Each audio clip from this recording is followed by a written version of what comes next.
Hello welcome to Zainas magic world. ഇപ്പോൾ ഇന്ന് ഞാനിവിടെ കാണിക്കാനായിട്ട് പോകുന്നത് ഒരു കിഡ്സ് സ്പെഷ്യൽ റെസിപ്പിയാണ്. അപ്പം നമ്മൾ ഈ ചെയ്യാൻ പോകുന്ന ഈ റെസിപ്പിയുടെ പേരെന്താണെന്ന് അറിയണ്ടേ? ഈ റെസിപ്പിയുടെ പേരാണ് ചിക്കൻ പോപ്കോൺ.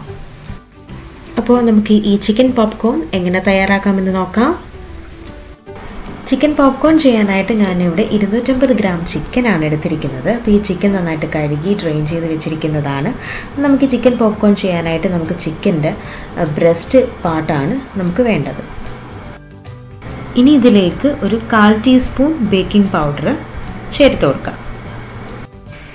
അടുത്തതായിട്ട് ജിഞ്ചർ ഗാർലിക് പേസ്റ്റ് ഒരു 2 ടീസ്പൂൺ നമുക്ക് ചേർത്ത് കൊടുക്കാം.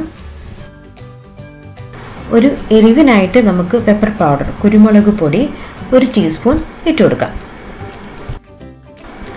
ഉപ്പ് ആവശ്യത്തിന് ഇട്ട് കൊടുക്കുക.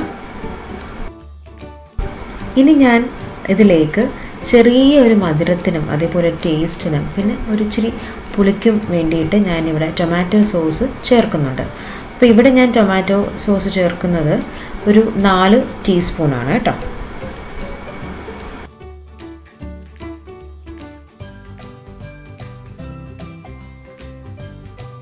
ഇനി കറി മസാലയാണ് ചേർത്ത് കൊടുക്കേണ്ടത്. ഞാനിവിടെ ഒരു 1/2 ടീസ്പൂൺ കറി മസാലയാണ് ചേർത്ത് കൊടുക്കുന്നത്. അടുത്തതായിട്ട് ഇതിലേക്ക് ചേർത്ത് കൊടുക്കുന്നത് മുട്ട, 2 മുട്ടയാണ്, അതും മീഡിയം സൈസ്ഡ് മുട്ടയാണ് ഞാൻ ഇതിലേക്ക് ചേർത്ത് കൊടുക്കുന്നത്. അങ്ങനെ ഈ ചിക്കനിലേക്ക് നമുക്ക് ഈ പോപ്കോൺ ചെയ്തെടുക്കാനായിട്ടുള്ള എല്ലാ ഇൻഗ്രീഡിയൻസും ഞാൻ ഈ ചിക്കനിലേക്ക് ഇട്ട് കൊടുത്തിട്ടുണ്ട്. ഇനി ചെയ്യേണ്ടതെന്ന് വെച്ചാൽ നമുക്കിതെല്ലാം കൂടി ഒന്ന് മിക്സ് ചെയ്തെടുക്കണം. അപ്പം കൈ വെച്ചിട്ടോ അല്ലെങ്കിൽ സ്പൂൺ വെച്ചിട്ടോ മിക്സ് ചെയ്തെടുക്കുക. അപ്പോൾ കൈ വെച്ചാകുമ്പോഴത്തേക്ക് നമുക്ക് എല്ലായിടത്തും നന്നായിട്ടൊന്ന് മിക്സ് ചെയ്തെടുക്കാനായിട്ട് പറ്റും. അപ്പോൾ നിങ്ങൾ കൈ വെച്ചിട്ട് നന്നായിട്ട് മിക്സ് ചെയ്ത് ഇത് ഈ ഇൻഗ്രീഡിയൻസ് എല്ലാം നന്നായിട്ടൊന്ന് യോജിപ്പിച്ച് എടുക്കുക.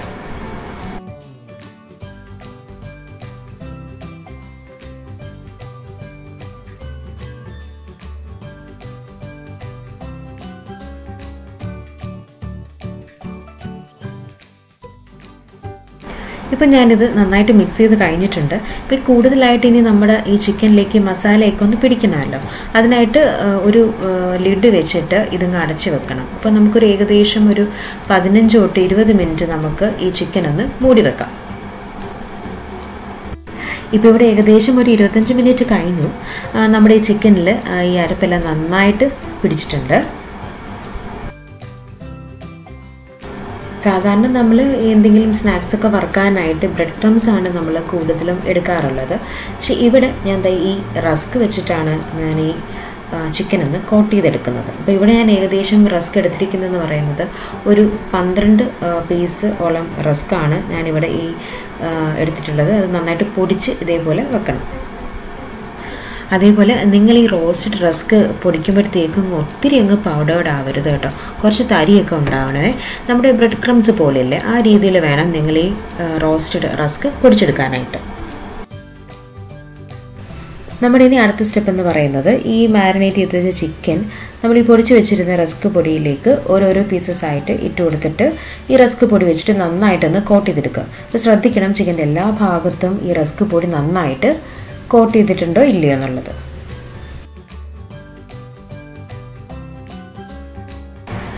അങ്ങനെ ഞാൻ ഈ ചിക്കൻ മൊത്തവും നമ്മുടെ ഈ റസ്ക് പൊടി വെച്ചിട്ട് ചിക്കൻ മൊത്തം കോട്ട് ചെയ്തെടുത്തിട്ടുണ്ട്. അപ്പം നിങ്ങൾ ചെയ്യുമ്പോൾ ഞാൻ നേരത്തെ പറഞ്ഞു ചിക്കനകത്ത് ഈ റസ്ക് പൊടി നന്നായിട്ട് കോട്ടായിട്ടുണ്ടോ എന്ന് നോക്കുക.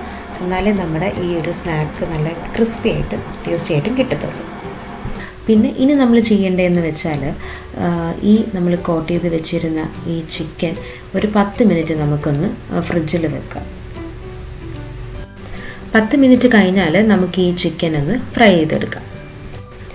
ചിക്കൻ ഫ്രൈ ചെയ്യാനായിട്ട് പാനിലേക്ക് ഞാൻ ആവശ്യമുള്ള എണ്ണ ഒഴിച്ചു കൊടുക്കുകയാണ്. നിങ്ങൾക്ക് ഏത് എണ്ണയായാലും യൂസ് ചെയ്യാം കേട്ടോ. ഇനി ഈ ചൂടായ എണ്ണയിലേക്ക് നമുക്ക് ചിക്കൻ പീസസ് ഇട്ട് കൊടുക്കാം. ഓരോരോ പീസായിട്ട് വേണം ഈ ചിക്കൻ പീസസ് എണ്ണയിലേക്ക് ഇട്ട് കൊടുക്കാനായിട്ട്. ഈ ചിക്കൻ പോപ്കോൺ കണക്കുള്ള സ്നാക്സൊക്കെ ചെയ്യുമ്പോൾ എപ്പോഴും നിങ്ങൾ ചെയ്യേണ്ടതെന്ന് വെച്ചാൽ ലോ ഫ്ലെയിമിലിട്ടിട്ട് വേണം ഇതൊക്കെ ഒന്ന് ചെയ്തെടുക്കാനായിട്ട്. കാരണം നമ്മൾ ഹൈ ഫ്ലെയിമിലിട്ട് കഴിയുമ്പോഴത്തേക്ക് ഇതിൻ്റെ പുറഭാഗമെല്ലാം പെട്ടെന്ന് കരിയും, ഉള്ളു വേവില്ല. അതുകൊണ്ട് ഇങ്ങനെയുള്ള സ്നാക്സ് ഐറ്റം ഒക്കെ ചെയ്യുമ്പോഴത്തേക്ക് എപ്പോഴും ലോ ഫ്ലെയിമിലോ മീഡിയം ഫ്ലെയിമിലോ ഇട്ടിട്ട് വേണം ഇതൊക്കെ ഫ്രൈ ചെയ്തെടുക്കാനായിട്ട്.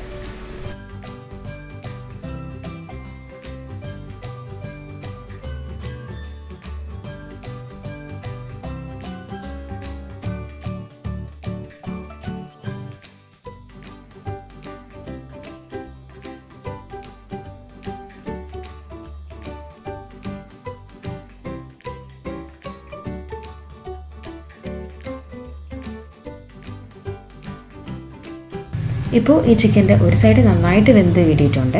ഇനി നമുക്ക് ഈ സ്പൂൺ വെച്ചിട്ട് എല്ലാ ചിക്കൻ പീസസും തിരിച്ചിട്ട് കൊടുത്ത് നമുക്ക് ഫ്രൈ ചെയ്തെടുക്കാം.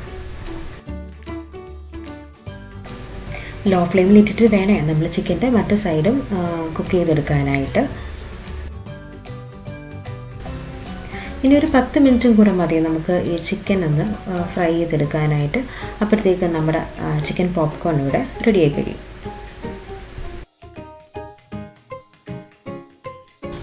ചിക്കൻ ഇവിടെ 2 സൈഡ് നന്നായിട്ട് വെന്ത് കഴിഞ്ഞു. ഇനി ഞാൻ ഫ്ലെയിം ഓഫ് ചെയ്ത് കൊടുക്കുകയാണ്. അങ്ങനെ കിഡ്സ് സ്പെഷ്യൽ ചിക്കൻ പോപ്കോൺ ആണ് ഇവിടെ റെഡി ആയിട്ടിരിക്കുന്നത്. ഉള്ളത് പറയാമല്ലോ, നല്ല ടേസ്റ്റാണ്. കാരണം നമ്മൾ സോസൊക്കെ ചേർക്കുന്നുണ്ട്, പ്രത്യേക ടേസ്റ്റാണ് ഈ ഒരു ചിക്കൻ പോപ്കോണിന്.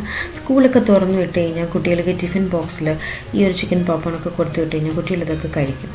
അതേപോലെ നിങ്ങളിതെല്ലാവരും ട്രൈ ചെയ്യുക. വളരെ നല്ലൊരു റെസിപ്പിയാണ്. പിന്നെ എൻ്റെ ചാനലിൻ്റെ പേരറിയാലോ, സൈനാസ് മാജിക് വേൾഡ്. എല്ലാവരും എൻ്റെ ചാനൽ സബ്സ്ക്രൈബ് ചെയ്യുക, ലൈക്ക് ചെയ്യുക, ഷെയർ ചെയ്യുക, കമൻറ്റ് ചെയ്യുക. ഇനി അടുത്തൊരു വീഡിയോ ആയിട്ട് വരുന്നത് വരെ എല്ലാവരും സുഖമായിട്ടിരിക്കുക. നമുക്ക് വീണ്ടും കാണാം. Till then bye bye, take care.